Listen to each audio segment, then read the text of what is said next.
Pernah nggak sih kamu duduk mau belajar? Laptop udah dibuka, buku udah siap, tapi tiba-tiba, kayaknya cek HP dulu deh. Habiskan satu video ini dulu. Atau malah mikir, sebenarnya gue perlu nggak sih gelar ini? Mungkin hidup sederhana di pedesaan akan lebih tenang. Jika itu terasa familiar, kamu tidak sendirian. Masalahnya bukan kamu malas. Masalahnya bukan kamu tidak disiplin. Masalahnya cara belajarmu salah. Dan hari ini, aku mau share 7 cara belajar lebih cepat, lebih nempel, dan tetap punya waktu buat hidup. Tips pertama, tipu otakmu sendiri. Otak kita itu suka hemat energi. Kalau kamu bilang, aku harus belajar 3 jam, otakmu langsung panik. 3 jam terasa berat, akhirnya ditunda. Ada konsep namanya Parkinson Law. Kerjaan akan mengembang sesuai waktu yang kamu kasih. Jadi ganti caranya. Jangan bilang aku belajar 3 jam. Bilang aku cuma belajar 20 menit. 20 menit itu kecil, nggak menakutkan. Dan anehnya begitu mulai, biasanya kamu lanjut sendiri. Masalah terbesar itu bukan belajar. Masalah terbesar itu memulai. Kedua, berhenti merasa familiar. Ini kesalahan paling umum. Kita baca catatan berulang-ulang. Ngerasa familiar, ngerasa ngerti. Padahal cuma terasa familiar. Otak kita suka ilusi ini. Solusinya aktif recall. Tutup buku, tanya diri sendiri. Apa inti dari bab ini?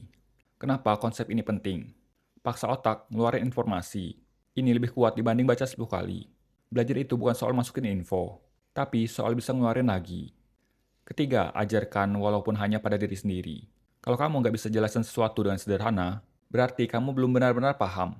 Coba gini, ambil satu topik. Bayangin kamu jelasin ke anak 5 SD. Tanpa istilah ribet, tanpa bahasa textbook. Kalau kamu tiba-tiba bingung di tengah penjelasan, nah itu titik lemahnya. Di situ kamu harus balik lagi belajar. Ini bukan soal menghafal.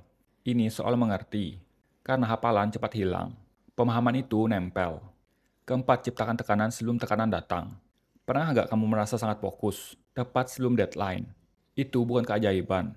Itu karena otak merespon urgensi. Jadi, ciptakan urgensi sendiri. Atur timer 30 menit. Belajar seolah waktu hampir habis. Lalu istirahat 5 menit. Ulangi. Sesi pendek menjaga energi tetap stabil. Dan istirahat yang terjadwal, membuat fokus terasa aman.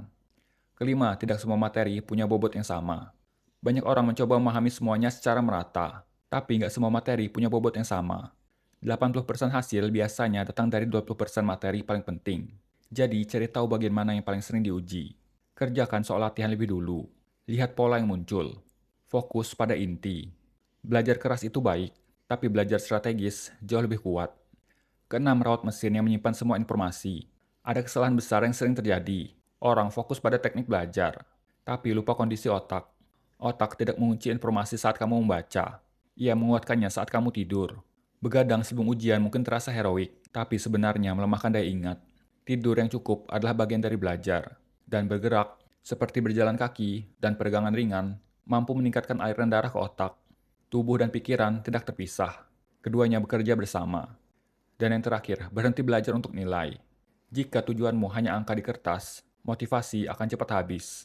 Tapi jika kamu belajar untuk menjadi pribadi yang lebih mampu, lebih paham, lebih siap menghadapi hidup, energinya berbeda. Belajar bukan tentang lulus ujian. Belajar tentang membangun versi dirimu yang lebih kuat. Nilai hanyalah konsekuensi. Pertumbuhan adalah tujuan utama. Kamu tidak perlu belajar lebih lama. Kamu hanya perlu belajar dengan lebih sadar. Mulai dari kecil. Tes diri sendiri. Ajarkan kembali. Gunakan sprint. Fokus pada inti. Tidur dan bergerak. Dan ingat, mengapa kamu belajar. Karena mungkin selama ini kamu merasa lelah bukan karena materinya sulit, tapi karena kamu mencoba melawan cara kerja otakmu sendiri. Sekarang pertanyaannya, apakah kamu akan kembali ke cara lama? Atau mulai membangun sistem yang benar-benar bekerja untukmu? Pilihan itu ada di tanganmu.